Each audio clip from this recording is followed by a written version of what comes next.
வாழ்வையும் பற்றி கூறுகிறது. திருக்குறள், நாலடியார் போன்ற 17 கீழ்கணக்கு நூல்கள் அறம் சார்ந்த கருத்துக்களை கூறி தமிழர் வாழ்வில் இடம்பெறுகின்றன. இவற்றிற்கு இடையில் காப்பியங்களுக்கு என்று தனி இடம் கொடுத்தனர் தமிழர்கள். அதுவரை மன்னர்கள் பற்றி கூறி வந்த இலக்கியங்கள் சற்று தன்னை மாற்றிக்கொண்டு குடிமக்களை பற்றி கூறும் காப்பியங்களாக உருவெடுத்து அறத்தை பற்றி கூறி சென்றன. காட்சிப்படுத்த வருகிறார்கள் நம் பள்ளி மாணவர்கள்.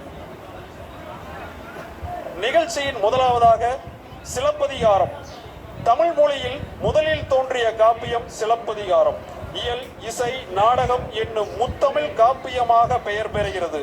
மூவேந்தர்களின் தலைநகரங்களான புகார், மதுரை, வஞ்சியில் நிகழ்ந்த காப்பியம் ஆதலால் வரலாற்று களஞ்சியமாக திகழ்கிறது. கோவலன் கண்ணகி வாழ்க்கை பற்றி கூறுவதால் குடிமக்கள் காப்பியம் என்றும், கண்ணகி நீதி வேண்டுதலால் புரட்சி காப்பியம் என்றும் புகழ்பெற்று விளங்குகிறது சிலப்பதிகாரம். கதை தொடக்கம். சோழ நாடு புகார் நகரில் வணிகம் செய்து மன்னனுக்கு நிகராக பொன்னும் பொருளும் சேர்த்து வாழ்ந்து வருகிறான் கோவலன். அவனுக்கும் அதே நகரில் மற்றொரு வணிகரின் மகளான கண்ணகிக்கும் திருமணம் நடைபெறுகிறது. இருவரும் மகிழ்ச்சியாக வாழ்ந்து வருகின்றனர்.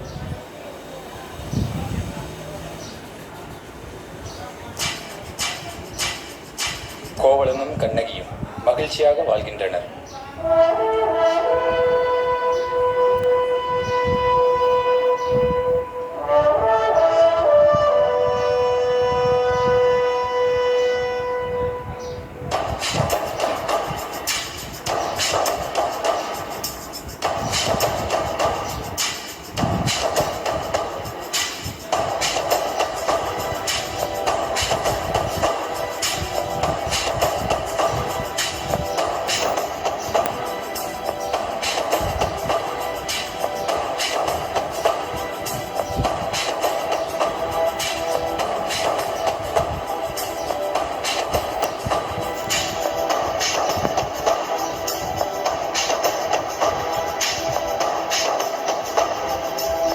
நாட்டிய அரங்கேற்றம் நடைபெறுகிறது.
மாதவியின் நடனத்தால் ஈர்க்கப்பட்ட கோவலன் தன் வாழ்க்கை பயணத்தை மாதவியுடன் தொடர்கிறான்.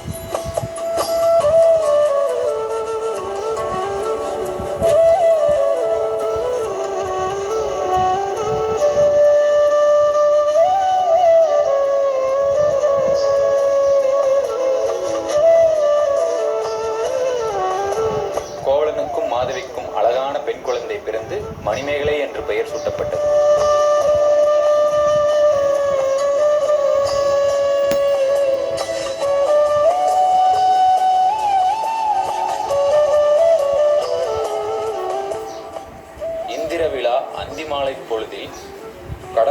செல்லும் பொழுது ஏற்பட்ட ஊழல் காரணமாக கோவலன் மாதவியை விட்டு பிரிகிறான்.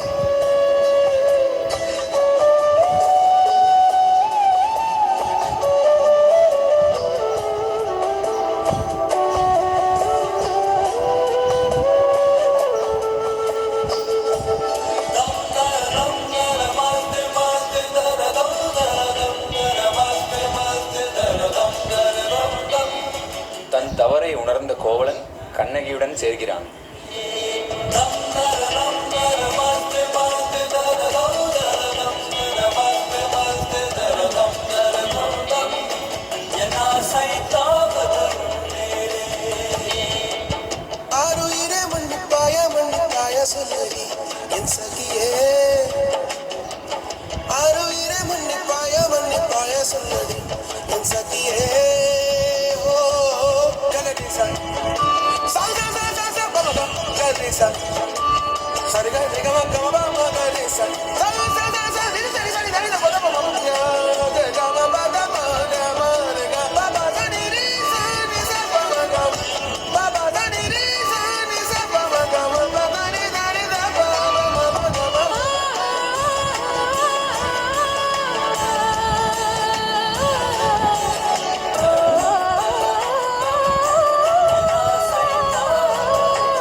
வாங்கிய சிலம்பை விற்கச் செல்கிறான் கோவலன்.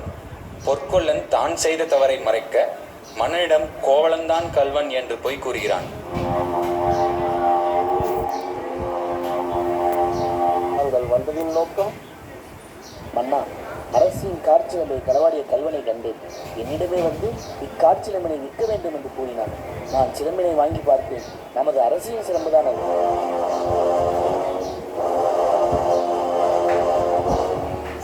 யாரங்கு? கட்டளையிடுங்கள் விரும்பி பார்த்திருக்கிறோம். அக்கல்வனை கொன்று அச்சிலம்பினை கொண்டு வாருங்கள்.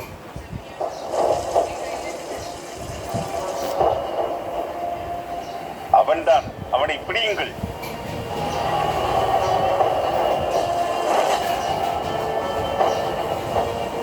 மன்னர் உத்தரவிட்டது போல அவனை கொன்று விடலாம்.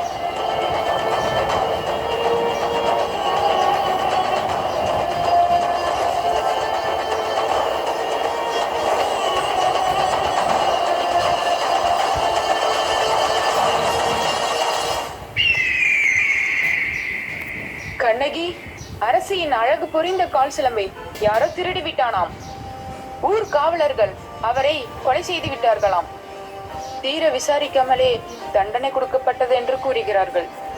ஒரு சிலர் திருடியதால் தான் தண்டனை வழங்கப்பட்டது என்று கூறுகிறார்கள். கண்ணகி, எது உண்மை என்று விளங்கவில்லை.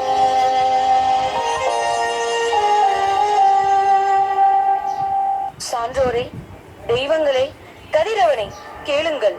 என் கணவன் கல்வனா? இந்த உலகத்தில் உள்ள எல்லா உயிர்களின் செயல்களையும் நீ நன்கு அறிவாய். ஆகையால் கதிர்களை உடைய சூரியனை, என் கணவன் கல்வனா? நீயே கூறு.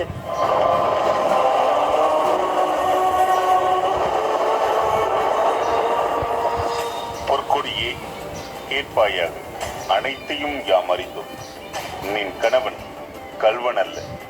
உன் கணவனை கல்வன் என்று கூறிய இந்த ஊரை நெருப்பு உண்ணும். உன் கணவனின் இனிய மொழி கேட்பாய்.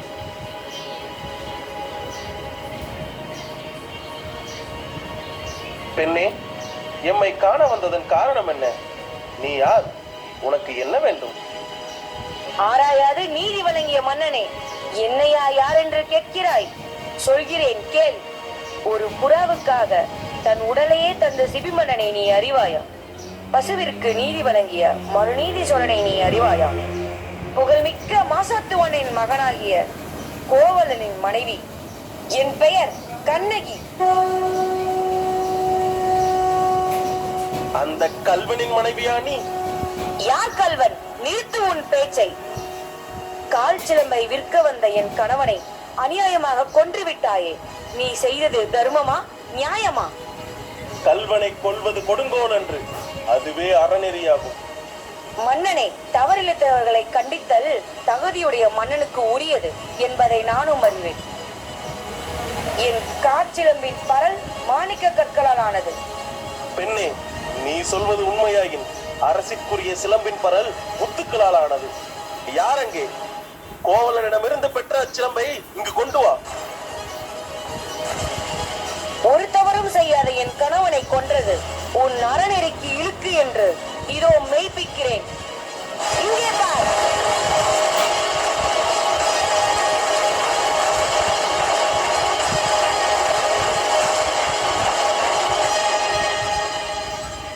ஐயோ, தவறிழைத்து விட்டேன்.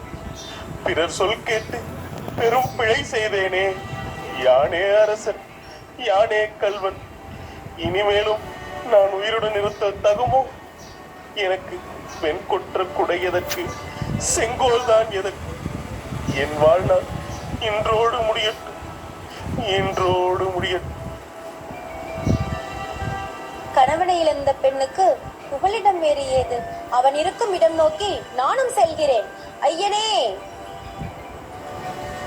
கண்ணகி, உன் கணவனை 14ஆம் நாள் தேவ வடிவில் காண்பாய். இப்போது நீ கேட்கும் அனைத்தையும் வழங்குகிறேன், கேட்பாயாக. அக்னி தெய்வமே, அந்தணரும் அறவோரும் பசுக்களும் முதியவர்களும் குழந்தைகளும் இவர்கள் நீங்க மற்ற அனைத்தையும் அளிப்பாயாக. தீயே பற்றி எரியட்டும்.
சேரமன்னா, நாங்கள் தெய்வம் போன்ற பெண்ணை வான்வெளியில் சென்றதை பார்த்தோம்.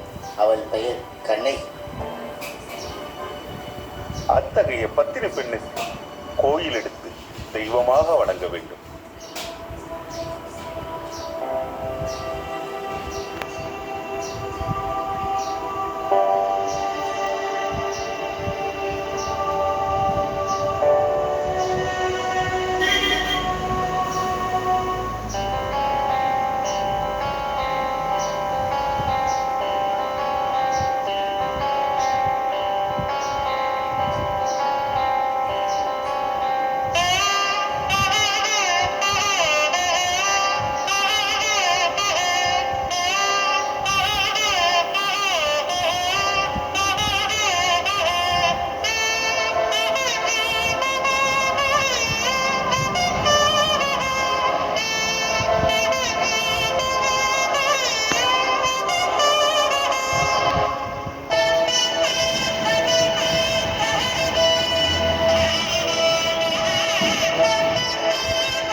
பிழைத்தோருக்கு அறம் கூற்றாகும். மன்னன் செய்யும் தவறுக்கு அறம்தான் யமனாகும். உரைசால் பத்தினியை உயர்ந்தோர் ஏத்துவர். உண்மையை உரைக்கும் பத்தினி பெண்களை பெரியோர்கள் என்றும் போற்றுவர். ஊழ்வினை உறுத்து வந்து ஊட்டும். முற்பிறவியில் செய்த பாவ புண்ணியங்களுக்கு ஏற்ப இப்பிறவியில் நன்மையும் தீமையும் வந்து சேரும் என்பதே சிலப்பதிகாரம் உணர்த்தும் 3 உண்மைகளின் அறமாகும். ஐம்பெருங்காப்பியங்களில் இரண்டாவது